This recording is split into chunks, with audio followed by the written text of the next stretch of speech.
Naari kami kuman sa downtown ng Surigao, diin at Banggajod sa mismo sa Surigao City Hall. Nagsugod ang amo coverage alas 12 sa udto o grabe kahamok tawo. O kuman Mia, umay mo makasulti sa number of Yes, heads. and kuman Ral, mga alas 3 na kita sa hapon and waya pa matapos ang ato street dancing for this festival. And klase-klase ng mga tao ang jare and mga nubisita sa Dakbayan para ma-witness ang ato Bunok-Bunok Festival. Of course, gikan ini sila sa mga laing-laing munisipalidad sa probinsya ng Surigao del Norte. Of course, diri nagtapo ko man sa Surigao City in commemoration of the Bunok-Bunok Festival. And you know, with this kind of festivity, nagunahon na ako tag-uno pag-secure ang kinabuhi sa mga tao ko man. So timing di ato nakita ng mga From people who are in K9 charge team. for the security. So let's go ahead and Good afternoon, greet them. sir. Good afternoon. Ako si Mia, sir, and we have a live coverage from IRX TV. So, Iral? Mangutana ra ako. O may mga yan, sir? PO3 Richard Charvet. Richard Charvet. Charvet. Okay, Mr. Charvet, o may jo preparasyon para masigurado niyo ang security ng mga tao kuman sa syudad?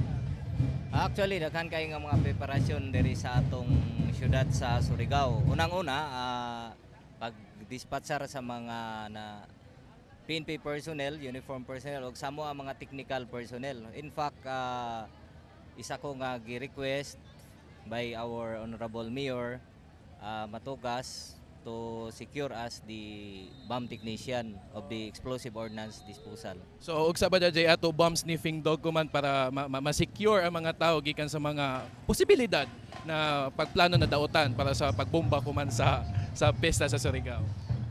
Actually, dili na mo mingon nga totally secured, no? Ang amo is prevention. Ang among ginahimo is prevention.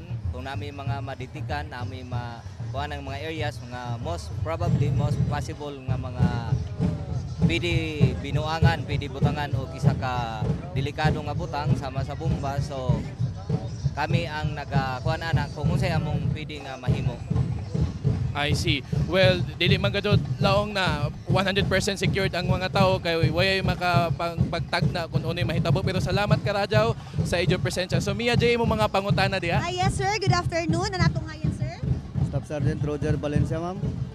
Sir, mga pila ka mo kay unit or K9 unit team diri na nagkatag-katag sa syudad para ma-ensure ang safety ng mga tao na dyan sa syudad mo bisita sa ato festival.